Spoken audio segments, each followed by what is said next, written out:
Daffodil international university প্রতিবারের ন্যায় এবারও বরাবরের ঐতিহ্যের হাটের আয়োজন করেছে, যা আমাদের 64টি জেলারই প্রতিনিধিত্ব করতেছে। এখান থেকে সাধারণ স্টুডেন্ট আমরা যারা আছি শিক্ষার্থীরা কিভাবে উদ্যোক্তা হওয়া যায়, ছোট থেকে নতুন ব্যবসা শুরু করা যায়, পাশাপাশি স্ব জেলার যে ঐতিহ্যগুলো সেটা ফুটিয়ে তুলতে পারতেছি। সেটা বিভিন্ন কারুশিল্পের মাধ্যমে বিভিন্ন জেলার বিভিন্ন নিজস্ব যে খাবার ঐতিহ্য সেগুলো এখানে ফুটিয়ে তোলা হচ্ছে। আমাদের গাজীপুর জেলার স্টলে গাজীপুর কেন্দ্রীয় কারাগার যেটা কাশিমপুর, সেটার একটা ফটো কার্ড নিয়ে আসা হয়েছে। আসসালামু আলাইকুম, আমি এখন আছি ঐতিহ্যের হাটে।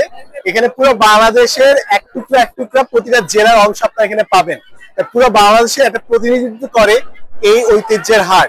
তো যারাই পুরো বাংলাদেশের প্রত্যন্ত অঞ্চলে কিংবা যে কোনো জেলার কোনো স্পেশাল জিনিস পেতে চান, দিস ইজ ইয়োর প্লেস। আর আশা করি প্রতি বছর এই আয়োজনটা আরো বড় করে হবে। ড্যাফোডিলে এবার আয়োজন হচ্ছে ঐতিহ্যের হাট পর্ব 4। আমরা পাবনা সালপাল এই প্রোগ্রামে তৃতীয়বারের মতো অংশগ্রহণ করছি। আমরা চাই এই ধরনের প্রোগ্রাম আগামীতে আরো চলতে থাকুক। 64 জেলার ইতিহাস এই প্রোগ্রাম যেন আরো স্বতন্ত্রভাবে সবাই অংশগ্রহণ করতে পারে। আপনারা দেখতে পাচ্ছেন আমাদের পাবনা স্কুলে কি পরিমাণে ক্রাউড। আমরা আশাবাদী 64 জেলার সকলে এই প্রোগ্রামে তাদের ইতিহাস সংস্কৃতিকে আরো জোরালোভাবে আগামীতে ফুটিয়ে তুলবে। আমাদের তো দেখতেছেন, মানে কথা বলার সময় নাই, এরকম একটা অবস্থা। আমাদের বিখ্যাত হচ্ছে চুই ঝাল, আপনারা সবাই জানেন। আমরা গরুর মাংসের চুই ঝাল, হাঁসের মাংসের চুই ঝাল দিয়ে হাঁসের মাংস, চুই ঝাল দিয়ে গরুর মাংস নিয়ে আসছি। এছাড়াও হচ্ছে সুন্দরবনের গোলপাতা, গোলফল আর সুন্দরবনের মধু আছে। তো আর আমাদের সব থেকে বেস্ট সেলিং যে আইটেমটা ছিল এটা হচ্ছে বিয়ের কলেজের ঝালমুড়ি। এই ঝালমুড়িটা খুবই বিখ্যাত। এখানে আমাদের রাজশাহীর বিখ্যাত খাবার রয়েছে। এখানে আছে 12 মাসি কাটিমন, আম, ভাঙচুর, লেবুর পিনিক, তারপর গরুর কালাভুনা, তারপর হচ্ছে আমাদের গুড় আছে, এবং হচ্ছে রাজশাহীর বিখ্যাত যে ছোকরা সিল্ক সেটা আছে, রাজশাহীর বিভিন্ন আমের আচার আছে। তো এই ধরনের আয়োজন আমাদের কাছে অনেক উপভোগজনক, আমরা উপভোগ করতেছি। তো আমরা সবাই চাইবো যে যতটুকু সময় বাকি আছে সবাই চলে আসেন আমাদের স্টলে। আসসালামু আলাইকুম, আমরা গোপালগঞ্জের পক্ষ থেকে ঐতিহ্যের হাটে আসছিলাম। আমাদের সাথে আছে জিআই পণ্য, আমাদের ঐতিহাসিক মিষ্টি দত্তের রসগোল্লা, স্পঞ্জ এবং বালিশ মিষ্টি, 100 বছর পুরানো যে মিষ্টিটা, এটা আমাদের বালিশ মিষ্টি বিখ্যাত। এবং আমাদের হাঁসের মাংস যেটা, সেটা হচ্ছে আমাদের চালের আটা যে রুটি থাকে, রুটির সাথে আমরা পরিবেশন করতেছি। সাথে হচ্ছে পুলি আছে, দত্তি পিঠা আছে, পাটি সাপটা আছে, ছানার জিলাপি আছে।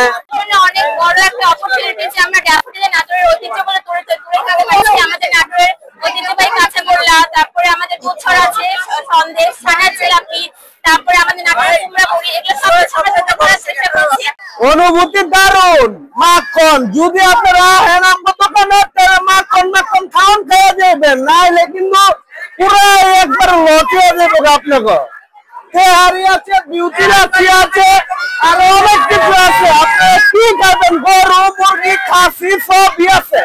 আসসালামু আলাইকুম, আমি Farhad Alam, assistant director daffodil university.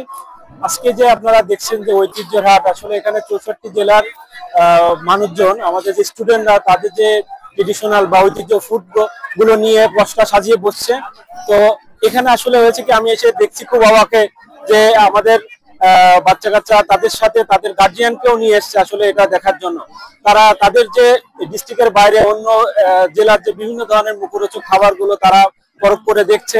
এবং এটা আসলে যে আমরা ছোটবেলায় গ্রামে যে মেলাগুলো দেখছি, আসলে এটা আসলে দেখলে এখানে সেটা আমাদের যে ফিল গুলো হচ্ছে যে ছোটবেলার যে মেলাগুলো, যে ট্রেডিশন গুলো হারিয়ে যেতে বসছে, আমরা আসলে এখানে এরই রিফ্লেকশন গুলো খুঁজে পাচ্ছি, যেটা আমরা অনেক বছর যাবত আমরা এই শহরে জীবনযাপন করার ক্ষেত্রে হারিয়ে যেতে দেখছি।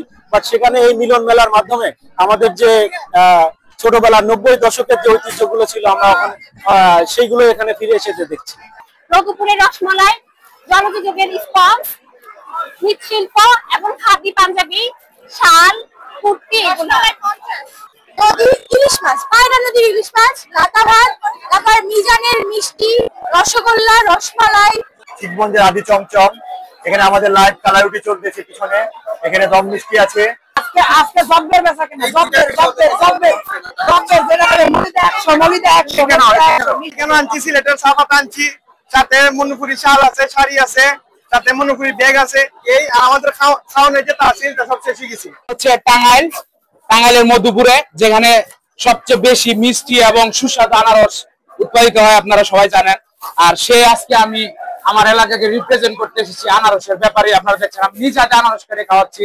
আমাদের ইনোভেশন এন্ড এন্টারপ্রেনারশিপ ডিপার্টমেন্টের আয়োজিত এই চতুর্থবারের মতো আমরা এই ঐতিহ্যের হাট আয়োজন করলাম, এবং এটা একটা সম্পূর্ণ ভিন্নধর্মী, আমার মনে হয় না বাংলাদেশের কোনো বিশ্ববিদ্যালয় এই ধরনের আয়োজন করে থাকে। এই আয়োজনের মাধ্যমে আমাদের 64 জেলাকে আমরা একসাথে নিচে নিয়ে আসছি, যেখানে আমরা প্রতিটি জেলার ঐতিহ্য এবং সংস্কৃতি বুঝতে পারছি।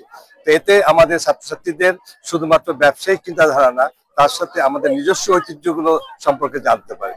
সামনে আমরা যেটা চিন্তা করছি যে এই আয়োজনের মধ্যে আমরা অনেক বিদেশি অতিথিকে নিয়ে আসব, দেখানোর জন্য যে আমাদের দেশের কত সমৃদ্ধ একটা ঐতিহ্য আমরা নিয়ে আছি।